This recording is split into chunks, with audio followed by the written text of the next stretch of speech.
Welcome back to Northwestern Outdoors Radio. Up next, we're talking sled dogs, and we're talking sled dog tours. We're going to talk about it with Nicole Lewis. She's a young, tough, and sassy woman who hails from Canmore, Alberta. She's an outdoors writer, a talented photographer, and even a board member for the Northwest Outdoor Writers Association. She's also a sled dog tour guide with Snowy Owl Tours in Alberta. Nicole, welcome to the show. Thanks for having me, John. Nicole, it's just great to talk to you again. It's always a pleasure. And let's start off by having you tell our listeners a little bit about the company you work for, Snowy Owl Sled Dog Tours. Where are you located, and what kind of tours do you offer? We're located out of Canmore, Alberta, in the heart of the Rockies. We have our office downtown Canmore, but we actually run our tours out of Spray Lakes Provincial Park, which is approximately 5,600 feet in elevation. And we offer anything from 2 hours tours to 2 days. Oh my gosh. So you actually have overnight tours that you offer too? Tell me more about that. Yep.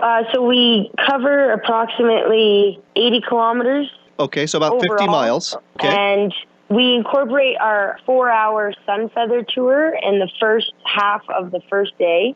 And then we come back to site where we water the dogs, take a little break, and then we head out to our overnight camp. So when you're talking an overnight camp, are we talking tents? Are we talking igloos and snow forts? Or what are we talking about the overnight camp here? We provide everything, and it's all set up for us once we get there. We have North Face tents, sleeping gear. We do have a teepee, which we use as a cooking tent. Nice. But it's actually very comfortable, and no matter what temperature, you're still going to have a good time. I'm guessing there's a fire burning at camp too, isn't there? Yes, there is, where we actually cook dinner. We have steak, we have wine. It's a really nice experience and very unique. Oh, it sounds absolutely wonderful. So that's the overnight tour. What happens on your day or half day or 2-hour tours? So our 2-hour tour is definitely the most popular. You can either start being picked up in the office, and we offer pickups out of Banff right at your hotel door. Nice. You drive 20 minutes approximately up to site,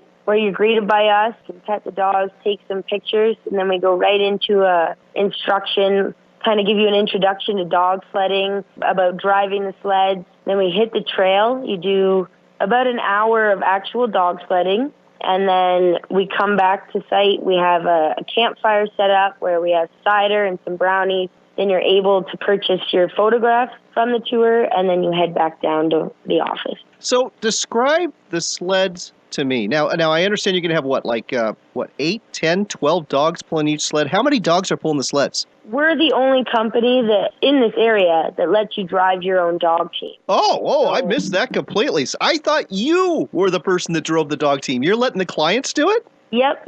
So you'll have a guide in front of you. Okay. Which the guided sleds can be 7 to 8 dogs, just so we can set the pace, maybe do some training on a younger dog. Sure. And then the get-driven sleds are 6 dogs. Oh, this is fantastic. Okay. And again, you don't need any experience to do this. You basically teach the person right there before the 2-hour tour how to do this? Yep. We have a 25-minute instruction. We go over all the basics, stopping, going around corners, uphills, downhills. Most important rule being never letting go. That's a good rule. Second being how to stop your sled. A little bit of trail etiquette. It's a lot like driving a car, but everybody from 5 to 95 can drive their own team. This is amazing. I'll tell you what, Nicole, when we first started talking, I imagined I was going to be sitting in the sled and you were going to be doing all the work. I didn't know that I got to be the guy that's the musher too. Yeah, we offer guided sleds for people that, have medical injuries or aren't confident enough, or there's some reason they can't be on their own. But they're still able to drive with the guide, so they still get the experience of driving the sled if they're up for it. And then the 2 sleds behind me are just solely driven by guests who most of the time have never dog sledded. Oh, this is fantastic. Folks, you're listening to Northwestern Outdoors Radio.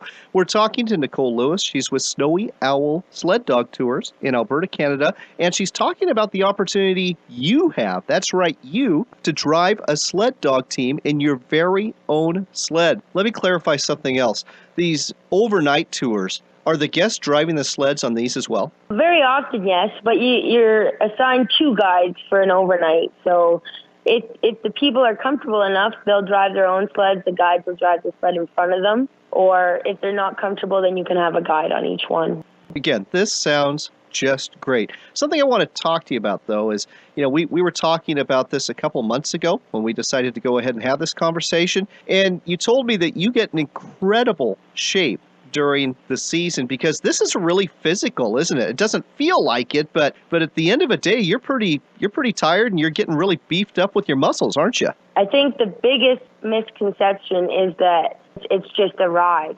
Showing up, you're sitting in the sled and you're going on a nice tour, but the way that we have it set up, we want everyone to interact and we want everyone to have a chance to try driving their own team. And nobody thinks about the physical aspect of it because pulling all that weight up the hills is quite hard. And if you don't help your dogs, there's a good chance they just stop, turn around and look at you. So we recommend that you actually run up the uphills for them if you can. If not, you pedal like a skateboard. Right. And that just gets some of your weight off the sled and gives them a bit of help up the hills. And they work a lot harder for you in the end because of it. But it is exhausting, and that's not to deter anyone, but it's, number one, the best way to stay warm out there. Keep moving at the back, and it's a great way to get respect from your dog. But I think the other reason why it's such a physically demanding job is all the behind-the-scenes work. I mean, on our busiest day, we'll take 160 people out, which only ends up being 4 hours of dog sledding, but there's 10 hours of preparation and setup in behind the scenes that goes into that. And I think that's probably the secret. So, folks, we're not trying to scare you away from the sled dogging experience because, again, you're going to get a little bit of a workout, you're going to get some exercise, but it's not overwhelming. But if you're somebody like Nicole, who does it every day for like 10 hours to 14 hours a day, you're going to look like her, which is kind of like Laura Hamilton in that Terminator movie with the really buff arms. That's Nicole. So, Nicole, last but not least, the dogs. Tell me about the dogs that you have that takes folks on these tours. So we actually use 6 different breeds of husky at our company. Inuit and Malamute Inuit's the original sled dogs, what they used for transportation up north before the snowmobile was introduced. Malamute's just a smaller version of that, but those dogs can pull 300 to 500 pounds on their own. Wow. And then we get into our Siberian Huskies, which is basically any sled dog movie you've seen on TV. That's pretty much what they use. It's the pretty husky. Right. Unfortunately, they've been bred for their looks more so than their work ethic nowadays, so they take a bit more love to get going, but still, our dogs can be quite hardworking. We have a special Siberian we use called the Zeppela Siberian. Have you ever seen the movie Balto? No, I have not. I'm going to now, though, just to see what this dog looks like.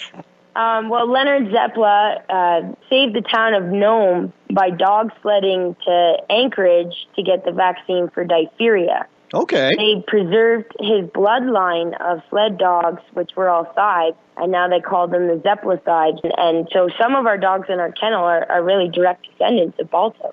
Oh my gosh. Nicole, this is fascinating stuff, but unfortunately, we are out of time. So folks, if you want to find out more about this incredible Canadian adventure taking place near Canmore, Alberta, go to their website. It's snowyowltours.com, snowyowltours.com. They've also got a phone number. It's 403-678-4369. That's 403-678-4369.